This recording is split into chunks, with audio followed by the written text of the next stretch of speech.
മോശ മിസ്രൈം വിട്ട് ഓടിപ്പോയി എന്ന് നമ്മൾ കാണുകയുണ്ടായി.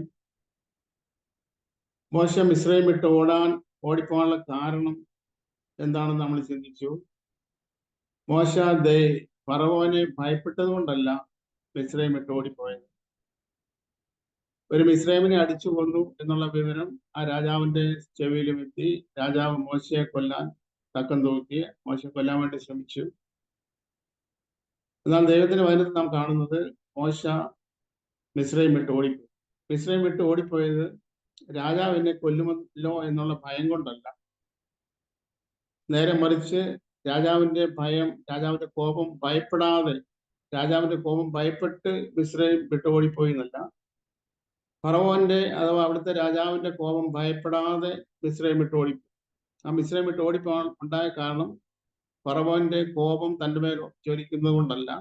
നേരെ മറിച്ച് അവൻ അദൃശ്യനായ ദൈവത്തെ കണ്ടതുപോലെ ഉറച്ചു നിന്നു. അതുകൊണ്ട് ആണ് മിസ്രൈം വിട്ട് ഓടിപ്പോയി.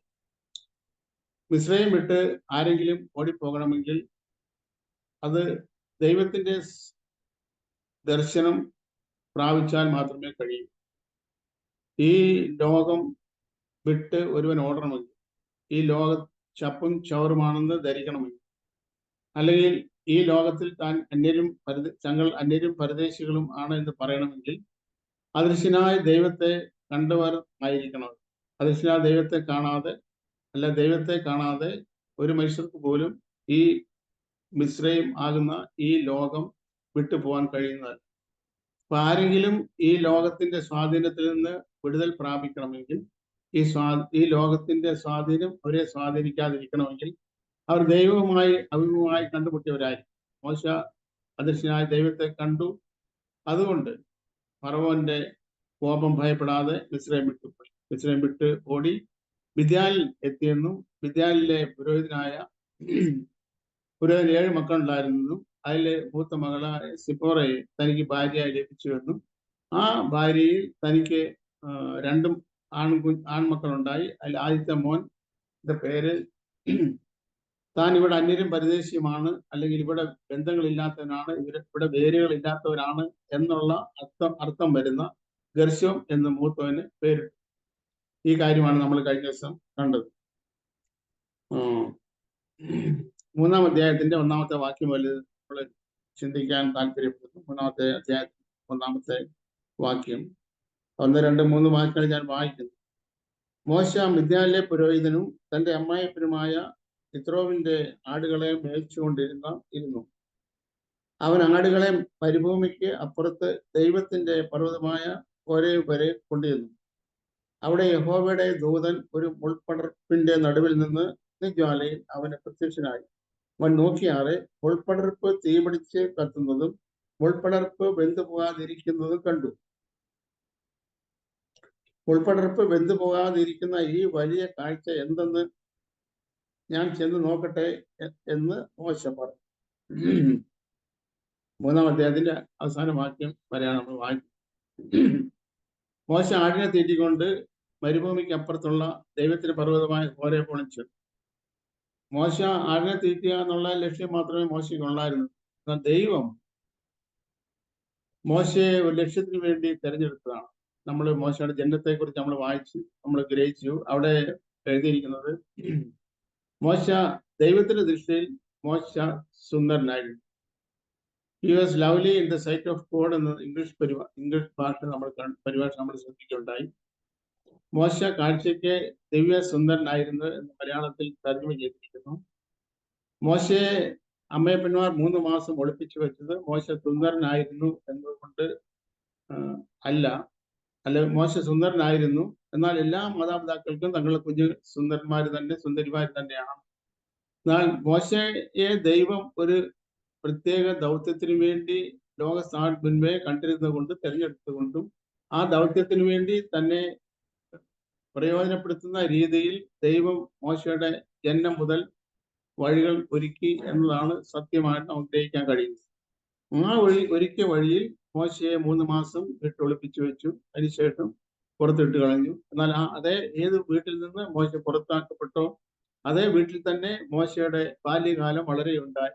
ബാല്യകാലം കഴിക്കാൻ ദൈവം ഇടയാക്കി. ഏത് അമ്മയുടെ കുഞ്ഞായിട്ടാണോ മോശ ജനിച്ചത്, ആ അമ്മയുടെ പാല് തന്നെ കുടിച്ച് വളരത്തക്ക രീതിയിലും ആ അമ്മയിൽ നിന്ന് കാര്യങ്ങൾ ഗ്രഹിക്കത്തക്ക രീതിയിലും ദൈവം മോശയെ അങ്ങനെ ഉപയോഗിച്ചു അല്ലെങ്കിൽ പ്രയോജനപ്പെടുത്തി എന്നൊക്കെ നമുക്ക് ചിന്തിക്കാവുന്നതാണ്. ഇവിടെ നമ്മൾ കാണുന്ന കാര്യം, മോശ ആടുകളെ തീറ്റുന്ന ജോലിയാണ് മോശയ്ക്ക്, അല്ലെങ്കിൽ ദൈവം മോശയ്ക്ക് കൊടുത്തത് ആടുകളെ തീറ്റുന്ന ജോലിയാണ്. കാരണം വലിയൊരു പറ്റത്തെ മിസ്രൈമിൽ നിന്ന് വിടുവിച്ച് കനാലിലേക്ക് നടത്താനുള്ള ഒരു ദൗത്യം മോശയെ ഏൽപ്പിക്കുന്നതിന്റെ പ്രാരംഭ നടപടിയായി ദൈവം മോശയെ കൊടുത്തത് ഈ ലോകത്തിലുള്ള മൃഗങ്ങളായിരിക്കുന്ന ആടുകളെ പരിപാലിക്കുക എന്നുള്ളതായിരുന്നു. ആ ആടുകളുടെ പരിപാലനത്തിൽ കൂടെ മോശ പല കാര്യങ്ങളും പഠിക്കണമെന്ന് ദൈവം ഒരുപക്ഷെ ചിന്തിച്ചിട്ടുണ്ടാവും, ആഗ്രഹിച്ചിട്ടുണ്ടാവും. അതുകൊണ്ട് മോശയ്ക്ക് ദൈവം കൊടുത്ത ജോലി ആടുകളെ തീറ്റുക എന്നുള്ളതായിരുന്നു. മോശ അങ്ങനെ ആടുകളെ തീറ്റി ദൈവത്തിന്റെ മരുഭൂമിക്ക് അപ്പുറത്ത് ദൈവത്തിന്റെ പർവ്വതമായ ഹോരേബിൽ എത്തി. ഹോരേബിൽ മോശ ഒരു കാഴ്ച കണ്ടു. ആ കാഴ്ച ഇതായിരുന്നു: വലിയൊരു മുൾപടർപ്പ് താൻ കണ്ടു. ആ മുൾപടർപ്പിൽ വലിയ തീ കത്തുന്നുണ്ട്. എന്നാൽ ആ മുൾപടർപ്പ് വെന്തു പോകുന്നു. ദൈവത്തിന്റെ വനത്തിൽ നാം ഇങ്ങനെ ഒരു വാഗ്ദത്തം കാണും: ഈ തീയിൽ കൂടെ നടന്നാൽ വെന്തു പോവുകയില്ല, അഗ്നിജ്വാല നിന്നെ ദഹിപ്പിച്ച് കളയുകയില്ല എന്നുള്ള വാഗ്ദത്തം ദൈവമക്കളെ കുറിച്ച്, ഇസ്രായേലിനെ കുറിച്ചുള്ള വാഗ്ദത്തം നാം കാണുന്നുണ്ട്. അതേ വാഗ്ദത്തം എന്ന പോലെ വലിയ മുൾപടർപ്പ്, അതിനേക്കാൾ വലിയ തീ ആളി കത്തുന്നുണ്ട്, എന്നാൽ മുൾപടർപ്പ് വെന്തു പോകുന്നില്ല. ആ സമയത്ത് ഇസ്രായേലിന്റെ അവസ്ഥ എന്തായിരുന്നു? ആ അവസ്ഥയാണ് ദൈവം മോശയെ കാണിക്കുന്നത്. വലിയ തീയിൽ കൂടെ എന്ന പോലെയാണ് ഇസ്രായേൽ ആ സമയത്ത് കഴിയുന്നത്. വലിയ അഗ്നിശോധന എന്ന പോലെ, അല്ലെങ്കിൽ ഭയങ്കരമായ പീഡനങ്ങൾ കൂടെ, പ്രയാസങ്ങൾ കൂടെയാണ് ഇസ്രായേൽ ആ സമയത്ത് കടന്നുപോകുന്നത്. എന്നാൽ ഇസ്രായേലിന് അവരുടെ അംഗവർദ്ധനവിന് കോട്ടം സംഭവിക്കുന്നില്ല. വളരെ പ്രയാസത്തോടു കൂടിയാണെങ്കിലും അവര് ആ ഗോശൻ ദേശത്ത് താമസിക്കുന്നുണ്ട്. ഇതെല്ലാം ആയാലും വലിയ പീഡനങ്ങളും അവരുടെ ജീവിതത്തിൽ നടക്കും, വലിയ പ്രയാസങ്ങൾ നടക്കും. ഇന്നത്തെ നമ്മുടെ ജീവിതത്തിൽ ഇതൊരു സത്യമാണ്. എന്നുവെച്ചാൽ എല്ലാവർക്കും, മിക്ക മനുഷ്യർക്കും തന്നെ പുറത്ത് പറയുന്നില്ലെങ്കിലും അവരുടെ ഉള്ളിന്റെ ഉള്ളിൽ വളരെ വേദനകളും വളരെ ദുഃഖങ്ങളും വളരെ സങ്കടങ്ങളും പുറത്ത് പറയാൻ പറ്റാത്ത രീതിയിൽ പറ്റാത്ത കാര്യങ്ങളൊക്കെ ഓരോരുത്തർക്കും ഓരോ കാര്യങ്ങളായിരിക്കും. എന്നാൽ എല്ലാ മനുഷ്യർക്കും, മിക്ക മനുഷ്യർക്കും തന്നെ ഉള്ളിലെ ഭയങ്കരമായ പ്രയാസങ്ങളും ദുഃഖങ്ങളും ദുരിതങ്ങളും പീഡനങ്ങളും പീഡകളും എല്ലാം ഉണ്ട്. അത് ഒരു തീ കത്തുന്ന പോലാണ്. എന്നാൽ ആ തീക്ക് ഈ മനുഷ്യനെ തകർത്ത് കളയാൻ, അല്ലെങ്കിൽ ആ തീയിൽ കൂടെ കടന്നു പോകുമ്പോൾ അത് വെന്തു പോകാതെ ദൈവം അവരെ സൂക്ഷിക്കുന്നു.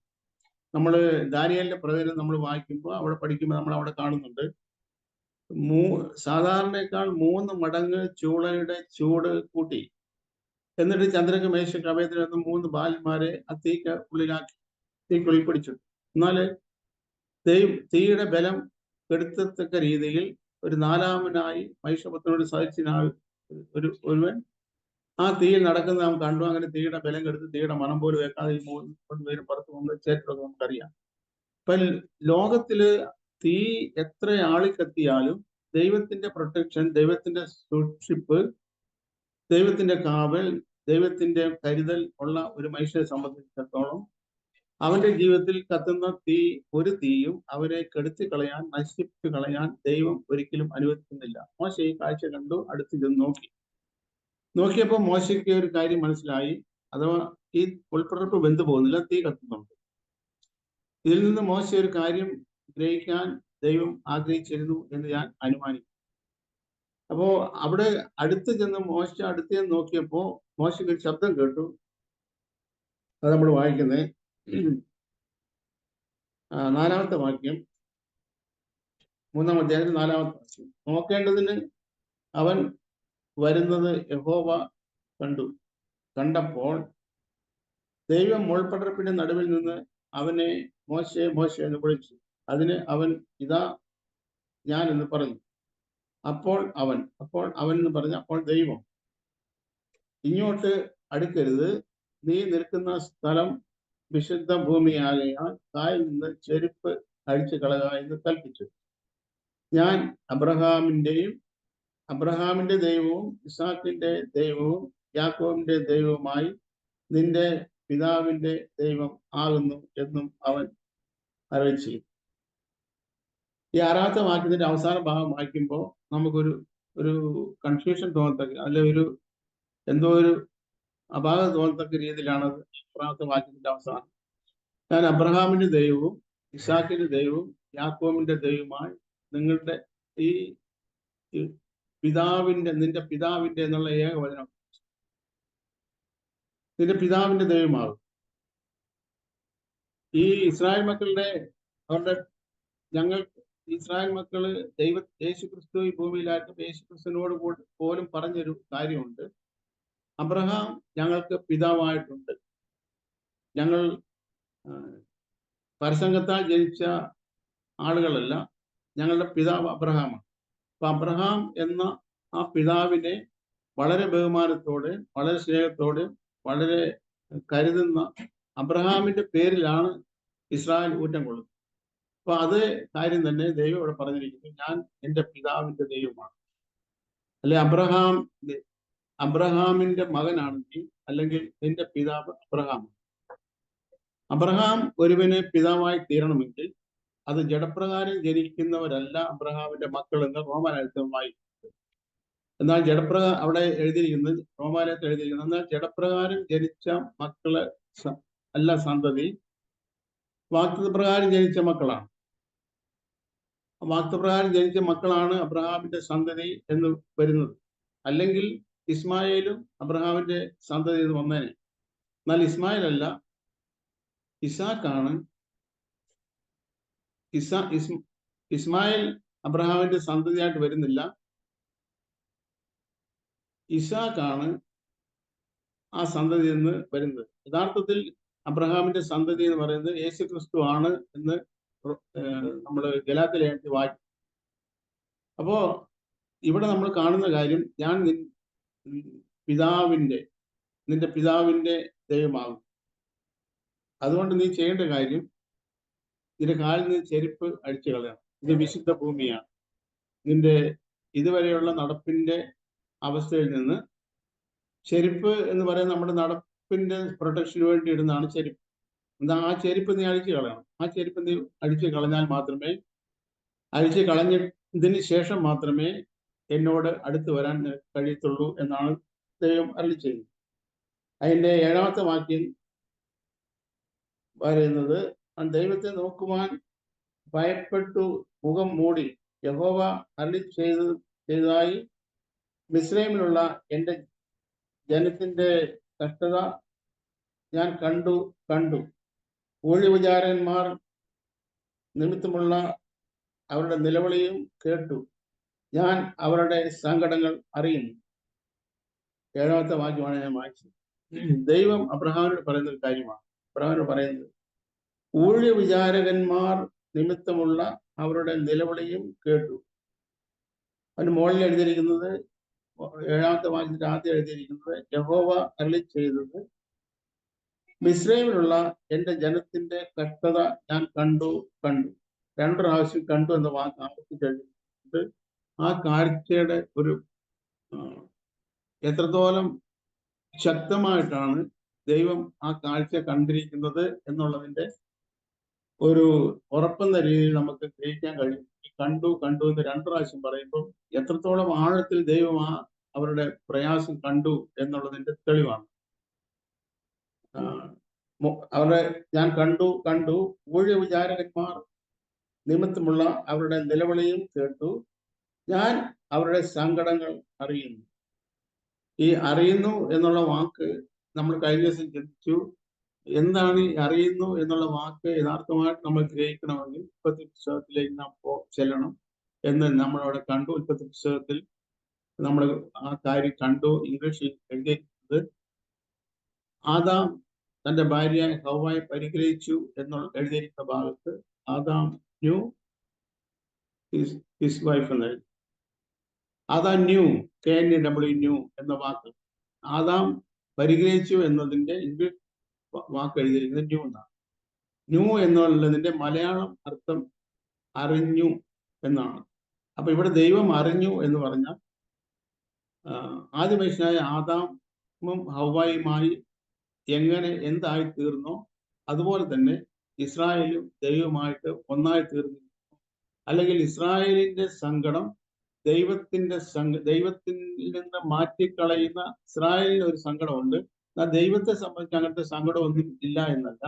ഇസ്രായേലിന്റെ സങ്കടം എന്താണോ അതേ സങ്കടം ദൈവത്തിനും യേശുന്ന, അല്ലെങ്കിൽ ദൈവവും അതേ സങ്കടം ഏറ്റെടുത്തിരിക്കുന്നു. ഇസ്രായേലിന്റെ സങ്കടം ദൈവത്തിന്റെ സങ്കടമായി ദൈവം ഏറ്റെടുത്തിരിക്കുന്നു എന്നുള്ള പ്രഖ്യാപനം ഇവിടെ ദൈവം പറയുന്നു. ഇസ്രായേലിന്റെ സങ്കടമല്ല, അത് എന്റെ സങ്കടമാണ്. നമ്മുടെ ദൈവത്തിന്റെ ബന്ധത്തിൽ ബാക്കിയും വായിക്കുന്നു. നിന്നെ തൊടുന്നവൻ എന്റെ കണ്ണിന്റെ കൃഷ്ണമണിയെ തൊടും. അത് മാത്രമല്ല, കർത്താവ് യേശു ക്രിസ്തുവിന്റെ നമ്മള്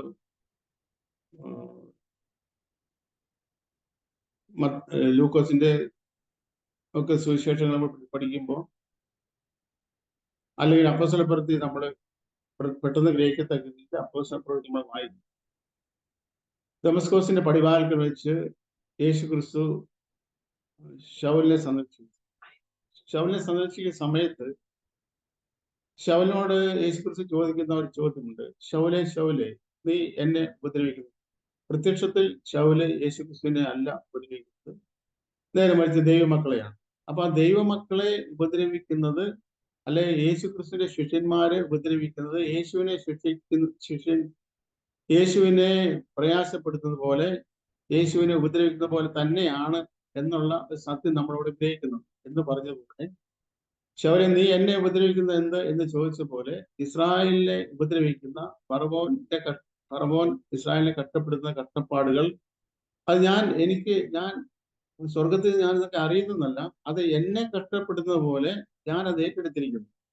അവരുടെ കഷ്ടതകൾ എന്റെ കഷ്ടതയാണ്, അതുപോലെ ഞാൻ ഇത് അതുകൊണ്ട് അവരുടെ ഊഴി വിചാരകന്മാർ മുഖാന്തരം അവര് അനുഭവിക്കുന്ന കഷ്ടത ഞാൻ കണ്ടു, ഞാൻ അറിഞ്ഞിരിക്കുന്നു.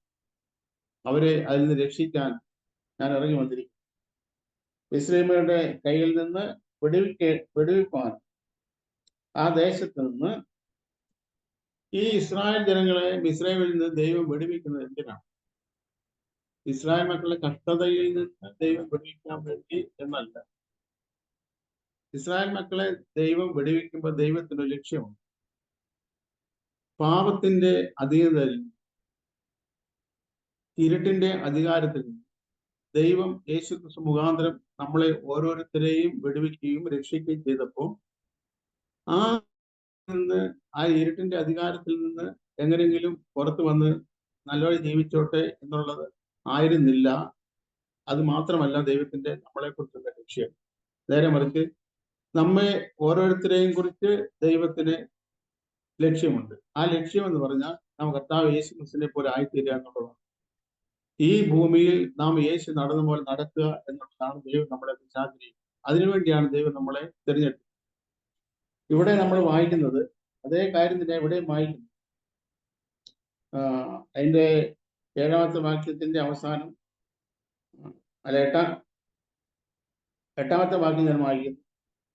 അവർ മിസ്രയീമ്യരുടെ കയ്യിൽ നിന്ന് വെടിവെപ്പാനും ആ ദേശത്ത് നിന്ന് നല്ലതും വിശാലമായ ദേശത്തേക്ക്, പാലും തേനും ഒഴുകുന്ന ദേശത്തേക്ക്, കനാന്യർ, ഹിത്യർ, അമോന്യർ, പെരിസ്യർ, ഹിവ്യർ, യെബൂസ്യർ എന്നിവരുടെ സ്ഥലത്തേക്ക് അവരെ കൊണ്ടുപോകുവാനും ഞാൻ ഇറങ്ങി വന്നിരുന്നു.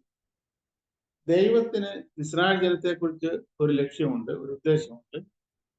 ആ ഉദ്ദേശം എന്ന് പറയുന്നത് അവരുടെ പിതാക്കന്മാരോട് വാഗ്ദത്തം ചെയ്ത ഒരു ദേശമുണ്ട്.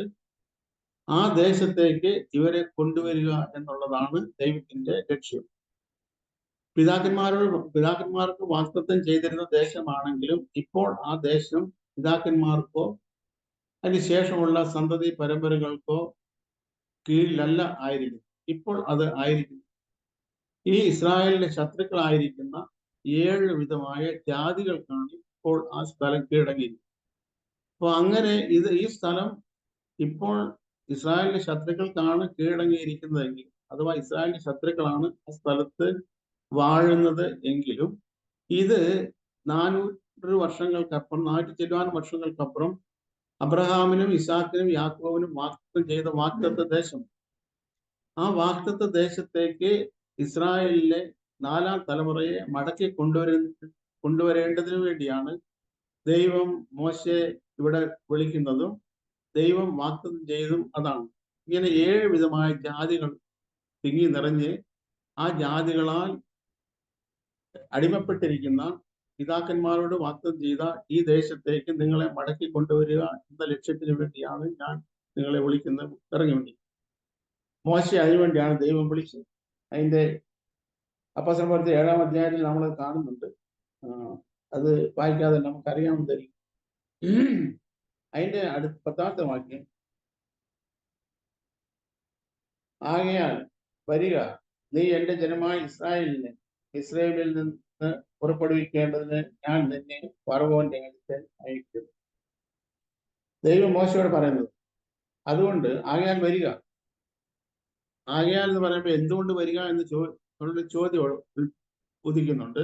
ആകയാൽ വരിക എന്ന് പറഞ്ഞാൽ ഞാൻ ഈ ഇസ്രായേൽ ജനത്തിന്റെ മിസ്രൈമിലെ കഷ്ടത ഞാൻ കണ്ടു. അവരുടെ ഊഴിയ വിചാരന്മാരിൽ നിന്ന് വെടിവെച്ചിട്ട് പാലും തേനും ഒഴുകും വിശാലമായതും അവരുടെ ശത്രുക്കളാൽ ഭരിക്കപ്പെടുന്നതുമായ ഒരു ദേശമുണ്ട്. അത് പിതാക്കന്മാരോട് വാഗ്ദത്തം ചെയ്ത ദേശമാണ്. ആ ദേശത്തേക്ക് അവരെ മടക്കി കൊണ്ടുവരിക എന്ന ഉദ്ദേശമാണ് മോശയ്ക്ക് അവർക്ക് വേണ്ടി ദൈവം നിർദ്ദേശിക്കുന്ന മോശയുടെ ആ വിളിയാണ് മോശയെ വിളിക്കുന്നത്. ആ 10-ാമത്തെ വാക്യം നമ്മൾ വായിക്കുന്നു. ആകയാൽ അതെ, ഇനി 11-ാമത്തെ വാക്യം, മോശ ദൈവത്തോട് അതിനൊരു മറുപടി പറയുന്നു. മോശയെ തിരഞ്ഞെടുത്തിരിക്കുന്നത് ഇസ്രായേൽ ജനങ്ങളെ മിസ്രൈമിൽ വെടിവെച്ചിട്ട് ദൈവം പിതാക്കന്മാരോട് വാഗ്ദത്തം ചെയ്തതും ഇപ്പോൾ ശത്രുക്കളാൽ നിറഞ്ഞിരിക്കുന്നതുമായ കനാൻ ദേശത്തേക്ക് അവരെ കൊണ്ടുപോകുന്നു. ആ കാര്യം മോശയോട് പറഞ്ഞപ്പോൾ മോശ പറയുന്ന റിപ്ലൈയാണ്, മറുപടിയാണ് നമ്മുടെ 11-ാം വാക്യം നമ്മൾ കാണുന്നത്. ഫറവോന്റെ അടുക്കൽ പോകുവാനും ഇസ്രായേൽ മക്കളെ ഇസ്രായേലിൽ നിന്ന് പുറപ്പെടുവിപ്പാനും ഞാൻ എന്ത് മാത്രം എന്ന് പറഞ്ഞു. അപ്പോൾ മോശയെക്കുറിച്ച് ഉള്ള അഭിപ്രായം 40 വർഷം മുമ്പ് മോശയ്ക്കുള്ള അഭിപ്രായമല്ല ഇപ്പോഴുള്ള അഭിപ്രായം. 40 വർഷം മുൻപ് മോശ ഒരു ഇസ്രായേലിനെ ഒരു മിസ്രൈമിൽ അടിക്കുന്നത് കണ്ട്, ഉപദ്രവിക്കുന്നത് കണ്ട് അങ്ങോട്ടും ഇങ്ങോട്ടും നോക്കിയിട്ട് ആരും കാണുന്നില്ല, ഒറ്റ അടിക്ക് ആ മിസ്രൈമിനെ കൊന്നിട്ട് ഒരു മണലിൽ മറവ് ചെയ്ത്. അപ്പൊ അതിൽ കൂടെ മോശ ആഗ്രഹിച്ച കാര്യം, താൻ മുഖാന്തരം ഇസ്രായേലിന് ദൈവം രക്ഷ വരുത്തും എന്നായിരുന്നു മോശ വിചാരിച്ചത്. താൻ മുഖാന്തരം ഇസ്രായേലിനെ രക്ഷ വരുത്തും എന്നുള്ള ദൈവത്തിന്റെ ദൗത്യത്തിന് ദൈവം ഒരു മാറ്റവും വരുത്തിയിട്ടില്ല. പക്ഷെ എന്നാൽ മോശ വിചാരിച്ചതുപോലെ മസിൽ പവർ കൊണ്ട്, കായിക ബലം കൊണ്ട്, മോശയുടെ കായിക ശക്തി കൊണ്ട് അല്ല ഇസ്രായേലിനെ വെടിവെക്കാൻ ദൈവം ആഗ്രഹിക്കുന്നത് എന്നുള്ള സത്യം മോശയെ ഗ്രഹിപ്പിക്കേണ്ടതിന് വേണ്ടി മോശയുടെ ജീവിതത്തിൽ 40 വർഷം ദൈവത്തിന് കാത്തിരിക്കേണ്ടതാണ്. പലപ്പോഴും നമ്മുടെ ജീവിതത്തിലും ദൈവ ഉദ്ദേശം നിറവേറാൻ താമസിക്കുന്നതിന്റെ കാരണം നാം വിചാരിക്കുന്ന പോലെ അല്ല ദൈവത്തിന്റെ ലക്ഷ്യങ്ങൾ നമ്മുടെ ജീവിതത്തിൽ നിറവേറും. ദൈവത്തിന്റെ ലക്ഷ്യങ്ങളുണ്ട്, ദൈവത്തിന്റെ ഉദ്ദേശങ്ങൾ നിവർത്തിക്കപ്പെടുന്നതിന് വേണ്ടി ദൈവത്തിന്റെ വഴികളുണ്ട്. ആ വഴികളിൽ നാം എത്താതെ, ആ വഴികളിൽ കൂടെ അല്ലാതെ ദൈവ ഉദ്ദേശം നമ്മുടെ ജീവിതത്തിൽ എത്തിക്കാൻ കഴിയത്തില്ല. അതുകൊണ്ട് നാം പിൽക്കാലത്ത് മോശയെക്കുറിച്ച് ദൈവത്തിൽ വായിക്കുന്നത് വായിക്കുന്നുണ്ട്. എന്നാൽ മോശയ്ക്ക് ദൈവത്തിന്റെ വഴിയും ഇസ്രായേലിന് ദൈവത്തിന്റെ പ്രവൃത്തികളും ദൈവം കാണിച്ചു കൊടുത്തു. മോശയ്ക്ക് ദൈവം കാണിച്ചു കൊടുത്തത് ദൈവത്തിന്റെ വഴികളാണ്. എന്നാൽ ഇസ്രായേലിന് ദൈവം കാണിച്ചത് വഴികളല്ല, ദൈവത്തിന്റെ പ്രവൃത്തിയാണ്. ദൈവത്തിന് എന്ത് ചെയ്യാൻ കഴിയും എന്നുള്ളത് ഇസ്രായേലിന് കാണിച്ചു. എന്നാൽ മോശയ്ക്ക് ദൈവം കാണിച്ചു കൊടുത്തത് മോശയ്ക്ക് ദൈവത്തിന്റെ വഴികളെ ദൈവം പഠിച്ചു. ദൈവത്തിന്റെ വഴികൾ മനുഷ്യന്റെ വഴിയിൽ നിന്ന് തികച്ചും വ്യത്യസ്തമാണ്, വിഭിന്നവും. അതിന്റെ വ്യത്യാസം എത്ര ഉണ്ടെന്ന് ഒരു ഭാഗത്ത് നമുക്ക് ദൈവത്തിന് വായിക്കുന്നു. ആകാശം ഭൂമിക്ക് മീതെ എത്രത്തോളം ഉയരമുണ്ടോ അത്രത്തോളം ദൈവത്തിന്റെ വഴികൾ മനുഷ്യന്റെ വഴികളിൽ നിന്ന് വ്യത്യസ്തമാണ്. അത് രാത്രിയും പകലും തമ്മിലുള്ള വ്യത്യാസം പോലെ അതിനേക്കാൾ അധികം വ്യത്യാസം. മനുഷ്യന്റെ ചിന്തകളല്ല ദൈവത്തിന്റെ ചിന്തകൾ, മനുഷ്യന്റെ പ്രവൃത്തികളല്ല ദൈവത്തിന്റെ. അപ്പൊ ദൈവത്തിന്റെ പ്രവൃത്തികൾക്ക് മോശ വിധേയപ്പെടുക എന്നുള്ള ലക്ഷ്യത്തിന് വേണ്ടിയായി ദൈവം മോശയെ അതിനുവേണ്ടി തന്നെ പ്രാപ്തനാക്കാൻ വേണ്ടിയാണ് ഈ 40 വർഷം ആടിനെ തീറ്റാൻ വേണ്ടി ദൈവം മോശം നിയോഗിച്ചു. അല്ലെങ്കിൽ ഒരു 30 വർഷം മുൻപ് ഇസ്രായേലിന്റെ വിടുതൽ നടക്കുമായിരുന്നു. നമ്മൾ ദൈവത്തിന്റെ ഭാഗത്ത് വായിക്കുന്ന ദൈവം അബ്രഹാമിനോട് പറയുന്നത് 400 സംവത്സരം നിന്റെ സന്തതി സ്വന്തമല്ലാത്ത ദേശത്ത് പരദേശവാസം ചെയ്യുന്നു. എന്നാൽ ഇപ്പൊ നമ്മൾ കാണുന്നത് 400 വർഷം കഴിഞ്ഞു, 430 വർഷമായി. 430 വർഷമായപ്പോഴാണ് ദൈവത്തിന്റെ വാഗ്ദത്തം ദൈവത്തിന് ഇസ്രായേൽ മക്കളിൽ ദൈവത്തിന്റെ വാഗ്ദത്തം നിറവേറ്റാൻ ദൈവത്തിന് കഴിഞ്ഞു. ഞാൻ പറഞ്ഞതിന് താല്പര്യം ദൈവത്തിന് കഴിവുകേട് എന്നല്ല ഞാൻ പറഞ്ഞത്. ദൈവത്തിന്റെ പ്രവൃത്തികളെ തടയാൻ ഒരു ശക്തിക്കും കഴിയും. ദൈവത്തിന്റെ പ്രവൃത്തിയെ തടയാൻ ഒരു ശക്തിക്കും കഴിയത്തില്ല. കാരണം ദൈവത്തിന്റെ പ്രവൃത്തികളെ താമസിപ്പിക്കാൻ മനുഷ്യന് കഴിയും. അതിന്റെ തെളിവ് ഇസ്രായേൽ ജനം മിസ്രൈമിൽ വിടുവിക്കപ്പെട്ട് കനാനിൽ പ്രവേശിച്ചത് എന്നോ അതിന് ഒരാഴ്ച മുൻപ് തീർച്ചയായും ഇസ്രായേൽ ജനം അവിടെ പ്രവേശിക്കേണ്ടതായിരുന്നു. ഞാൻ പറഞ്ഞത് നിങ്ങൾക്ക് മനസ്സിലായെന്ന് വിചാരിക്കുന്നു. മിസ്രൈമിൽ വിടുവിക്കപ്പെട്ട ഇസ്രായേൽ ജനം 40 വർഷം ഇവിടെ നടന്ന കാര്യം നമ്മൾ അറിയാം, നമുക്കറിയാം. എന്നാൽ അതിന് ഒരാഴ്ച മുൻപ് ഇസ്രായേൽ ജനം കനാനിൽ പ്രവേശിച്ചേനെ. അത് പ്രവേശിക്കാൻ ഒരാഴ്ച താമസിച്ചതിന്റെ കാരണം മോശ ഒരു കൂശ്യസ്ത്രീയെ വിവാഹം കഴിച്ചിരുന്നു. ആ മോശ കൂശ്യസ്ത്രീയെ വിവാഹം കഴിച്ചത് കൊണ്ട് മോശയുടെ സഹോദരിയായ മിരിയാം അതിനെക്കുറിച്ച് പിറുപിറുത്തു. അങ്ങനെ മിരിയാം കുഷ്ഠരോഗിയായി തീർന്നു. ആ കുഷ്ഠരോഗിയെ പാളയത്തിന്റെ പുറത്ത് അടച്ചിട്ടു. അതുകൊണ്ട് ഈ മിരിയാമിന്റെ കുഷ്ഠം മാറുന്നതിന് ഒരാഴ്ച സമയം എടുത്തിരുന്നു. ആ ഒരാഴ്ച ഇസ്രായേലിന്റെ ഗമനത്തെ തടയപ്പെട്ടു. ഈ കൂശ്യസ്ത്രീയെ വിവാഹം കഴിച്ചു എന്നുള്ള ആരോപണം മോശയുടെ സഹോദരിയായ മിരിയാം ആരോപിക്കാതിരിക്കുകയും അതുമൂലം തനിക്ക് കുഷ്ഠം പിടിക്കാതിരിക്കുകയും ചെയ്തിരുന്നു. ഒരാഴ്ച മുമ്പേ ഇസ്രായേലിന്റെ മുന്നോട്ടുള്ള യാത്ര വളരെ സുഗമമായി നടക്കുമായിരുന്നു. ഞാൻ പറഞ്ഞ താല്പര്യം ദൈവത്തിന്റെ പ്രവൃത്തികളെ ഇല്ലായ്മ ചെയ്യാൻ ഒരു ശക്തിക്കും കഴിയത്തില്ല. എന്നാൽ ദൈവത്തിന്റെ പ്രവൃത്തികളെ താമസിപ്പിക്കാൻ മനുഷ്യന്റെ പ്രവൃത്തികൾ മുഖാന്തരം ഇടയുണ്ട്. അതുകൊണ്ട് നമ്മുടെ ജീവിതത്തിലും ദൈവത്തിന്റെ പ്രവൃത്തി താമസിക്കുന്നു എങ്കിൽ അത് ദൈവത്തിനായി നിവൃത്തിയില്ലാഞ്ഞിട്ടല്ല. ദൈവം കൃത്യമായും ദൈവത്തിന്റെ സമയത്ത് കാര്യങ്ങളെല്ലാം നിവർത്തിക്കണം എന്ന് വളരെ കർക്കശമുള്ള ദൈവമാണ് നമ്മുടെ ദൈവം. എന്നാൽ അതിന് താമസിക്കുന്നതിന്റെ കാരണം നമ്മൾ പാകമാകുന്നില്ല എന്നുള്ളതാണ് ഇതിന്റെ ഏക കാരണം. നമ്മൾ ദൈവത്തിന്റെ ഹിതപ്രകാരം ദൈവത്തിന്റെ കരങ്ങളിൽ നമ്മൾ അഴങ്ങപ്പെടാൻ വിസമ്മതിക്കുന്നുണ്ട്. ദൈവത്തിന്റെ പ്രവൃത്തി നമ്മുടെ ജീവിതത്തിൽ അതാത് സമയത്ത് തക്ക സമയത്ത് നടക്കാൻ കഴിയാതെ സമയത്തിൽ താമസം വരും. ഇപ്പൊ മോശ ഒരു 30 വർഷം മുൻപ് ഈ 40 വർഷം കഴിയാതെ അതിന് മുന്നേ തന്നെ മോശ അതിന് എക്വിപ്റ്റ് ആയിരുന്നുവെങ്കിൽ തീർച്ചയായും 400 സംവത്സരമായപ്പോൾ ഇസ്രായേൽ വിടുവിക്കപ്പെടുവായിരുന്നു. എന്നാൽ രണ്ടാമത്തെ ഒരു കാരണം കൂടെ നമുക്ക് ദൈവജനത്തിൽ വ്യക്തമായി മനസ്സിലാക്കാൻ കഴിയും. ആ വ്യക്തത എന്ന് പറയുന്നത് ഒരു 400 വർഷമായപ്പോൾ ഇസ്രായേൽ ജനങ്ങളുടെ കരച്ചില് അത്ര ശക്തമായിരുന്നില്ല. കാരണം യോസേഫിനെ അറിയാത്ത മറ്റൊരു ഫറവോൻ ഇവിടെ രാജ്യത്വം ഏൽക്കേണ്ടതുണ്ടായിരുന്നു. അങ്ങനെ രാജ്യത്വം ഏറ്റത് കൊണ്ട് ഈ യോസേഫ് മന്ത്രിയായിരുന്ന സമയത്ത് ഇസ്രായേലിന് കിട്ടിയ അത്ര ആനുകൂല്യങ്ങൾ കിട്ടാതെ പോയി. അപ്പോൾ അതുകൊണ്ട് തന്നെ ഇസ്രായേലിന്റെ കരച്ചിലിന് ആക്കം കൂടി. ഇസ്രായേലിന്റെ ബുദ്ധിമുട്ടിനെ ഞെരുക്കത്തിൽ വളരെ കർക്കശമായ ഊഴവിചാരന്മാരുടെ നിയന്ത്രണം വർദ്ധിച്ചിട്ട് ഇസ്രായേൽ ജനം നെടുവീർപ്പിട്ട് കരഞ്ഞു.